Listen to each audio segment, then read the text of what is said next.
He was a volunteer firefighter for the McMahon Fire Department when he was 16 years old. He signed up, and before he could really get fully trained, he came running in the door one day to my mom and said, "Where's the fire?" They had heard a call over top of the radio, and she said, "There's no fire here." And he was like, "Well, they said it was on Pomeroy." And she said, "They probably said Roy Palm." So he ran out the back door, jumped the fence in the backyard, ran through the neighbor's yard to go find the fire. She said she could hear the sirens by that point. And she waited about, I don't know, maybe an hour, hour and a half, and he came back, and she asked him how it was. Of course, he was really hyped up, and he said that when he got there, the lady of the house was trying to go back in, so he had to keep her and fight her to keep her from going back into the house. She wanted to go get her dog or cat, I don't remember. And then the firefighters got there, and they were able to put the fire out. And so she asked him, "Well, what did you think?" And he said, "I loved it. I can't wait."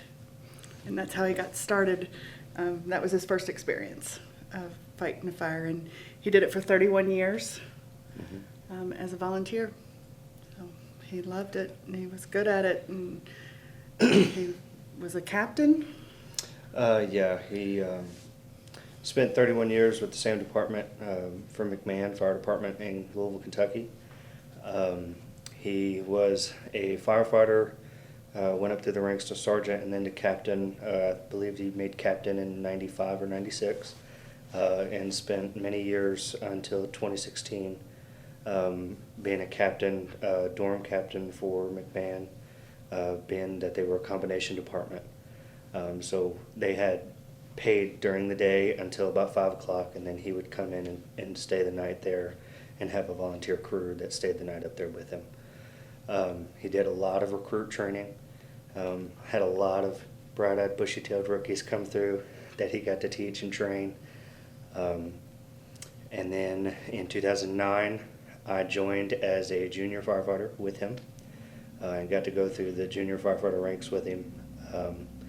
Learned from him and many other people there until 2014 when I became certified for the state of Kentucky. And then he retired in 16 and I became a career fireman for McMahon in 17. But it was amazing. Towards the end of my junior firefighter career, he was running as a battalion chief, as a captain, would ride cars and be in command and stuff, and I'd get to help him do different things for either help the crew that was there if he was running command of the scene, or I would help him do different things with PAR reports or accountability. And any way I could help him, I was bright-eyed and bushy-tailed just like he was. He touched a lot of people in a lot of different ways. He was part of for those that live in Louisville, Kentucky, they know we do Crusade for Children, which helps benefit, and he was a real big part of that, and he really enjoyed that process and helped organize the door-to-door collections for that organization. Loved to take the kids on the truck and show them what that was like, and they even have the Dalmatian. I mean, he was full-blooded firefighter. Absolutely attest that my love and passion for the fire service came from him. If he hadn't joined, I don't think it would ever cross my mind that I would have been a part of it. But I'm thankful for it every day to be able to now try to build my own legacy side by side to his. He was pretty passionate about making sure that the firefighters get the education and that they pass that education along, and that we teach the firefighters about wearing the proper gear and the correct methods, and not letting them do the things that they used to do when he was coming up.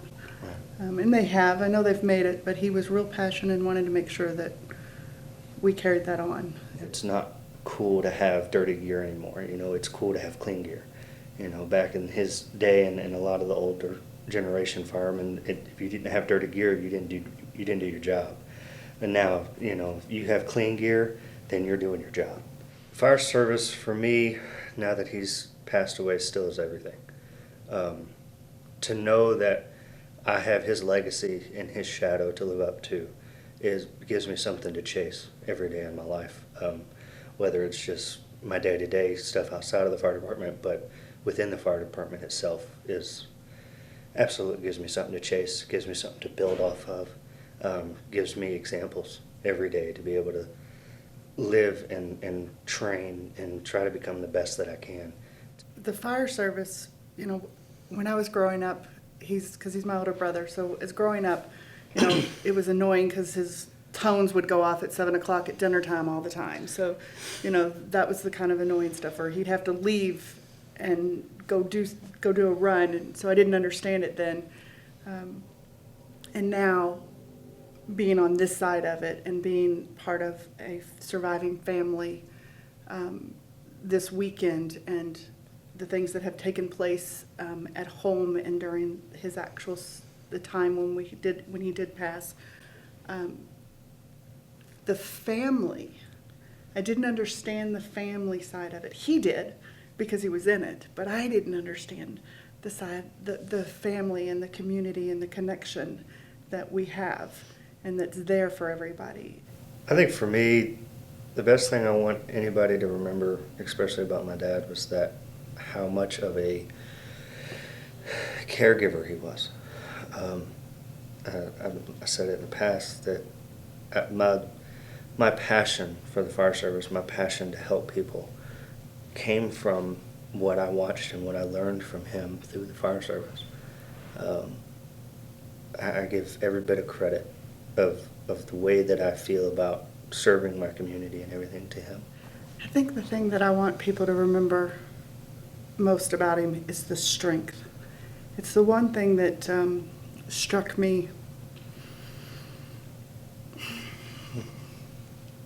was his strength.